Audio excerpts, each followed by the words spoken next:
Abby, I always find that I need to eat during the night.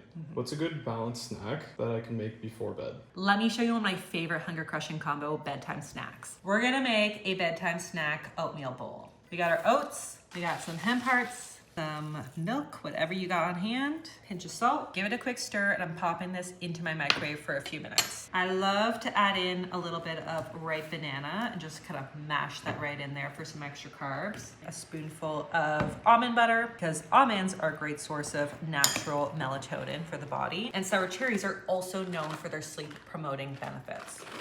And of course, you guys know I love a little protein before bed because that is the key to helping you stay fuller all night long. So this is the cherry barcia from Built Bar. It's got 17 grams of protein and it also packs the same kind of cherry flavor that we love. Let some of that chocolate just kind of like melt in. And I promise you, you will not be hungry at midnight.